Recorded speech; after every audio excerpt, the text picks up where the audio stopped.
I don't know when you're going to read this, but I can tell you when it started. I was out for a walk alone in the woods when the entity came for me. It was beyond a blur. It was, for lack of a better term, absence of meaning. Where it hid, there were no trees. Where it crept closer, there was no grass. Through the arc it leapt at me. There was no breeze of motion. There was no air at all. As it struck, I felt the distinct sensation of claws puncturing me somewhere unseen, somewhere I'd never felt before. My hands and arms and legs seemed fine, and I wasn't bleeding, but I knew I'd been injured somehow. As I fearfully ran back home, I could tell that I was less. I was vaguely tired, and it was hard to focus at times.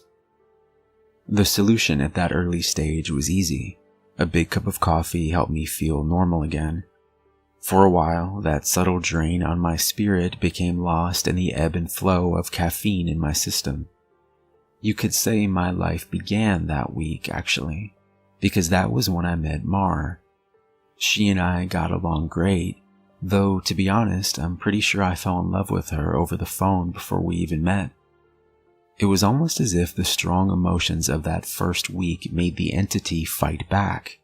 It was still with me, latched on to some invisible part of my being. The first few incidents were minor, and I hardly worried about them. The color of a neighbor's car changed from dark blue to black one morning, and I stared at it before shaking my head and shrugging off the difference. 2 days later, at work, a coworker's name changed from Fred to Dan. I carefully asked around, but everyone said his name had always been Dan. I figured I'd just been mistaken. Then, as ridiculous as this sounds, I was peeing in my bathroom at home when I suddenly found myself on a random street. I was still in my pajamas, pants down, and urinating, but now in full view of a dozen people at a bus stop. Horrified, I pulled up my clothes and ran before someone called the cops. I did manage to get home, but the experience forced me to admit that I was still in danger. The entity was doing something to me, and I didn't understand how to fight back. Mar showed up that evening, but she had her own key. "Hey," I asked her with confusion, "how'd you get a key?" She just laughed. "You cute. Are you sure you're okay with this?" She opened a door and entered a room full of boxes. I know living together is a big step, especially when we've only been dating 3 months. Living together? I'd literally just met her the week before. Thing was, my mother had always called me a smart cookie for a reason. I knew when to shut my yap. Instead of causing a scene, I told her everything was fine, and then I went straight to my room and began investigating. My things were just as I had left them, with no sign of a 3-month gap in habitation. But I did find something out of the ordinary. The date. I shivered angrily as I processed the truth. The entity had eaten 3 months of my life. What the hell was I facing? What kind of creature could consume pieces of one's soul like that? I'd missed the most exciting part of a new relationship, and I would never understand any shared stories or in-jokes from that period. Something absurdly precious had been taken from me, and I was furious. That fury helped suppress the entity. I never imbibed alcohol. I drank coffee religiously. I checked the date every time I woke up. For 3 years, I managed to live each day while observing nothing more than minor alterations. A social fact here and there, someone's job, how many kids they had, that sort of thing. The layout of nearby streets, the time my favorite television show aired, that kind of thing. Always, those changes reminded me that the creature still had its claws sunk into my spirit.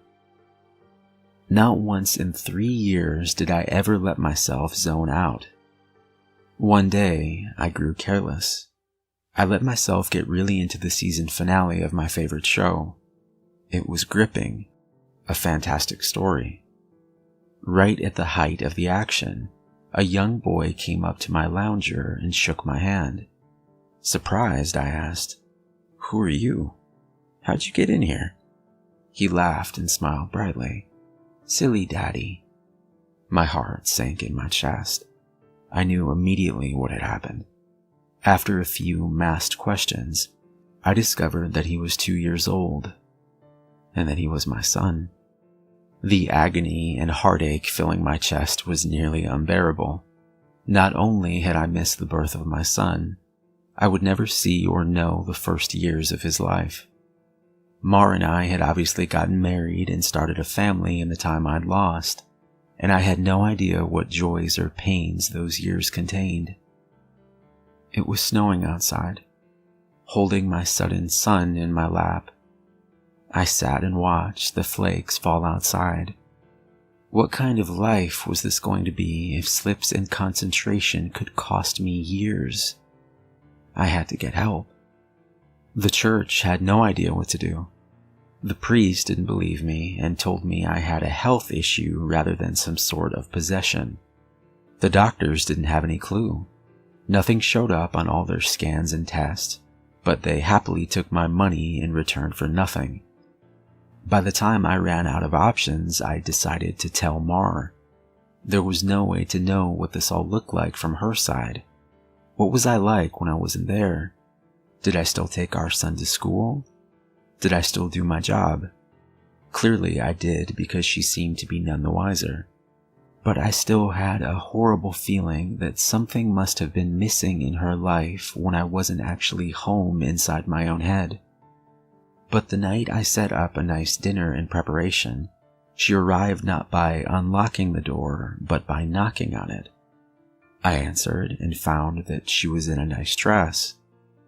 She was happily surprised by the settings on the table. A fancy dinner for a second date? I knew you were sweet on me. Thank the Lord I knew when to keep my mouth shut.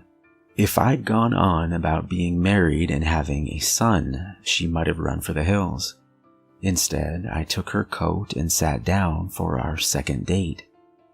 Through carefully crafted questions, I managed to deduce the truth.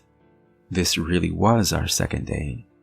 She saw relief and happiness in me, but interpreted that as dating jitters. I was just excited to realize that the entity wasn't necessarily eating whole portions of my life. The symptoms, as I was beginning to understand them, were more like the consequences of a shattered soul. The creature had wounded me, broken me into pieces. Perhaps I was to live my life out of order, but at least I would actually get to live it. And so it went for a few years from my perspective. While minor changes in politics or geography would happen daily, major shifts in my mental location only happened every couple months. When I found myself in a new place and time in my life, I just shut up and listened, making sure to get the lay of the land before doing anything to avoid making mistakes. On the farthest flung leap yet, I met my 6-year-old grandson, and I asked him what he wanted to be when he grew up. He said, "Writer." I told him that was a fine idea. Then I was back in month 2 of my relationship with Mar, and I had the best night with her on the riverfront. When I say the best, I mean the best. Knowing how special she would become to me, I asked her to move in. I got to live through what I'd missed the first go-around, and I came to understand that I was never mentally absent. I would always be there, eventually. When we were moving her boxes in, she stopped for a moment and said she marveled at my great love, as if I'd known her for a lifetime and never once doubted she was the one. That was the first time I'd truly laughed freely and wholeheartedly since the entity had wounded me. She was right about my love for her, but for exactly the reason she'd considered a silly romantic analogy. I had known her my whole life, and I'd come to terms with my situation and found peace with it. It wasn't so bad to have sneak peeks at all the best parts ahead. But of course I wouldn't be writing this if it hadn't gotten worse. The entity was still with me, It had not wounded me and departed like I'd wanted to believe. The closest I can describe my growing understanding was that the creature was burrowing deeper into my psyche, fracturing it into smaller pieces. Instead of months between major shifts, I began having only weeks. Once I noticed that trend, I feared my ultimate fate would be to jump between times in my life, heartbeat by heartbeat, forever confused, forever lost. Only an instant in each time meant I would never be able to speak with anyone else, never be able to hold a conversation, never express or receive love. As the true depth of that fear came upon me, I sat in an older version of me and watched the snow falling outside. That was the one constant in my life. The weather didn't care who I was or what pains I had to face. Nature was always there. The falling snow was always like a little hook that kept me in a place. The pure emotional peace it brought me was like a panacea on my mental wounds, and I'd never yet shifted while watching the pattern of falling white and thinking of the times I'd gone sledding or built a snow fort as a child. A teenager touched my arm. "Grandpa?" "Huh?" He'd startled me out of my thoughts, so I was less careful than usual. "Who are you?" He half grinned, as if not sure whether I was joking. Handing me a stack of papers, he said, "It's my first attempt at a novel. Would you read it and tell me what you think?" Of course. Pursuing that dream of being a writer, I see. He burned bright red. Trying to, anyway. "All right, run off. I'll read this right now." The words were blurry, and annoyed I looked for glasses I probably had for reading. Being old was terrible, and I wanted to leap back into a younger year, but not before I read his book. I found my glasses in a sweater pocket and began leafing through. Mar puttered in and out of the living room, still beautiful, but I had to focus. I didn't know how much time I would have there. It seemed that we had relatives over. Was it Christmas? A pair of adults and a couple kids I didn't recognize tromped through the hallway, and I saw my son, now adult, walk by with his wife on the way out the door.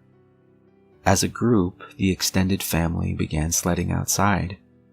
Finally, I finished reading the story and I called out for my grandson. He rushed down the stairs and into the living room. "How was it?" "Well, it's terrible," I told him truthfully. "But it's terrible for all the right reasons. You're still a young man, so your characters behave like young people. But the structure of the story itself is very solid." I paused. I didn't expect it to turn out to be a horror story. He nodded. "It's a reflection of the times. Expectations for the future are dismal, not hopeful like they used to be." "You're far too young to be aware like that," I told him. An idea occurred to me.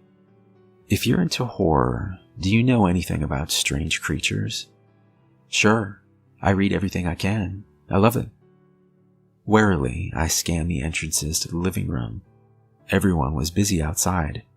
For the first time, I opened up to someone in my life about what I was experiencing. In hushed tones, I told him about my fragmented consciousness. For a teenager, he took it well. "You're serious?"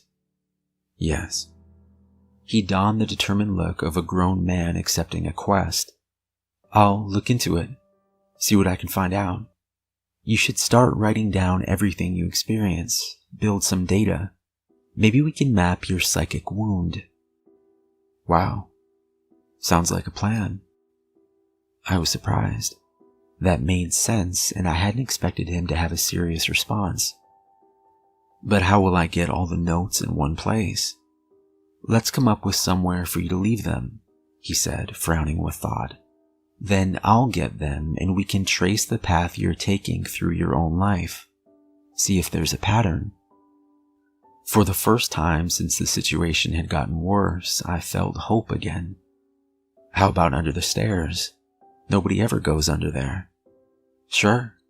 He turned and left the living room. I peered after him. I heard him banging around near the stairs. Finally, he returned with a box, laid it on the carpet, and opened it to reveal a bursting stack of papers. He exclaimed, "Holy crap!" But of course, being a teenager, he didn't really say crap. Taken aback, I blinked rapidly, forgiving his cussing because of the shock. "Did I write those?" He looked up at me in wonder. "Yeah, or you will. You still have to write them and put them under the stairs after this." He gazed back down at the papers, then covered the box. "So you probably shouldn't see what they say. That could get weird." That much I understood. He gulped. "There are like 50 boxes under there, all filled up like this. Deciphering these will take a long time." His tone dropped to deadly seriousness. "But I'll save you, Grandpa. Because I don't think anyone else can." Tears flowed down my cheeks then, and I couldn't help but sob once or twice.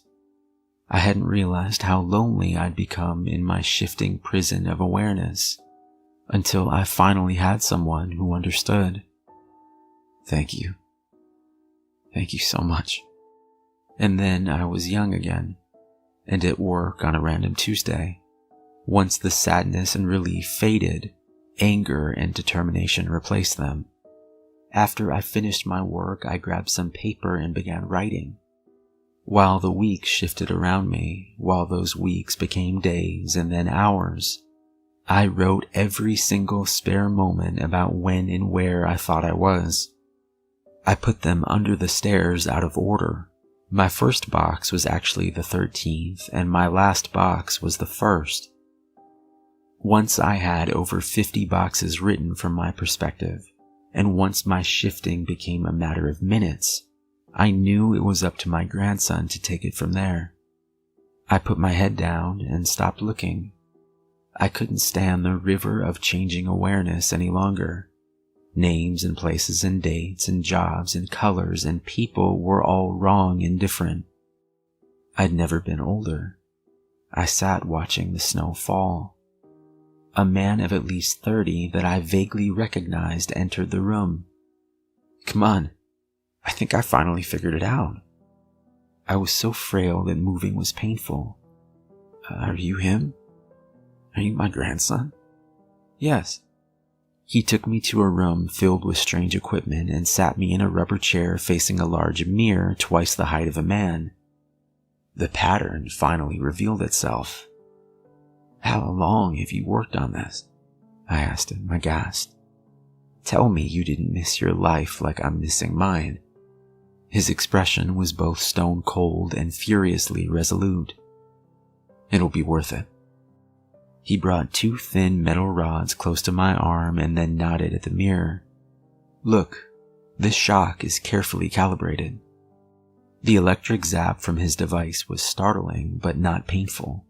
In the mirror, I saw a rapid arcing light silhouette appear above my head and shoulder. The electricity moved through the creature like a wave, briefly revealing the terrible nature of what was happening to me. A bulging leech-like mouth was wrapped around the back of my head, coming down to my eyebrows and touching each ear, and its slug-like body ran over my shoulder and into my very soul. It was a parasite, and it was feeding on my mind. My now adult grandson held my hand as I took in the horror. After a moment, he asked, "Removing it is going to hurt very badly. Are you up for this?" Fearful, I asked, "Is Mar here?" His face softened. "No, not for a few years now." I could tell from his reaction what had happened, but I didn't want it to be true. "How? We have this conversation a lot," he responded. "Are you sure you want to know? It never makes you feel better." Tears brimmed in my eyes. "Then I don't care if it hurts or if I die. I don't want to stay in a time when she's not alive." He made a sympathetic noise of understanding and then returned to his machines to hook several wires, diodes, and other bits of technology to my limbs and forehead. While he did so, he talked. I've worked for 2 decades to figure this out, and I've had a ton of help from other researchers of the occult. This parasite doesn't technically exist in our plane. It's one of the lesser spawns, and it feeds on the plexus of mind, soul, and quantum consciousness and reality. When details like names and colors of objects changed, you weren't going crazy. The web of your existence was merely losing strands as the creature ate its way through you. I didn't fully understand. I looked up in confusion as he placed a circlet of electronics like a crown on my head, in exact line with where the parasite's mouth had ringed me. He paused his work and grew pale. I forgot that you wouldn't know. You're lucky, believe me. After a deep breath, he began moving again and placed his fingers near a few stitches. Ready? Ready? This is carefully tuned to make your nervous system extremely unappetizing to the parasite, but it's basically electroshock therapy. I could still see Mars smile. I'd just been with her moments ago. Do it. The click of a switch echoed in my ears, and I almost laughed at how mild the electricity was. It didn't feel like anything, at least at first. Then I saw the mirror shaking, and my body within that image convulsing. Oh no. It did hurt. Nothing had ever been more painful. It was just so excruciating that my mind hadn't been able to immediately process it. As my vision shook and fire burned in every nerve in my body, I could see the reflected, trembling light silhouette of the parasite on my head as it writhed in agony equal to mine. It had claws, 6 clawed lizard-like limbs under its leech-like body, and it cut into me in an attempt to stay latched on. The electricity made my memories flare. Mars' smile was foremost, lit brightly in front of a warm fire as the snow fell past the window behind her. The edges of that memory began lighting up, and I realized that my life was one continuous stretch of experience. It was only the awareness of it that had been fragmented by the feasting evil on my back. I'd never managed to be there for the birth of my son. I'd jumped around it a dozen times, but never actually lived it. For the first time, I got to hold Mars' hand and be there for her. No. That moment had shifted seamlessly into holding her hand as she lay in a hospital bed for a very different reason. Not this. God, why? It was so merciless to make me remember this. I broke down in tears as nurses rushed into the room. I didn't want to know. I didn't want to experience it. I'd seen all the good parts, but I hadn't wanted the worst part. The inevitable end that all would one day face. It wasn't worth it. It was tainted. All that joy was given back 10,000-fold as pain. The fire in my body and in my brain surged to sheer white torture, and I screamed. My scream faded into a surprised shout as the machines and electricity and chair faded away. Snow was no longer falling around my life. I was out in the woods on a bright summer day. Oh God. I turned to see the creature approaching me. It was the same absence of meaning, the same blank on reality. It crept forward, just like before. But this time, it hissed and turned away. I stood, astounded at being young again and freed from the parasite. My grandson had actually done it. He'd made me an unappetizing meal, so the predator of mind and soul had moved on in search of a different snack. I returned home in a daze. And while I was sitting there processing all that had happened, the phone rang. I looked at it in awe and sadness. I knew who it was. It was Marjorie, calling for the first time for some trivial reason she'd admit 30 years later was made up just to talk to me. But all I could see was her lying in that hospital bed, dying. It was going to end in unspeakable pain and loneliness. I would become an old man, left to sit by myself in an empty house, his soulmate gone long before him. At the end of it all, the only thing I would have, sitting and watching the falling snow. But now, thanks to my grandson, I would also have my memories. It would be a wild ride, no matter how it ended. On a sudden impulse, I picked up the phone. With a smile, I asked, "Hey, who's this?" Even though I already knew.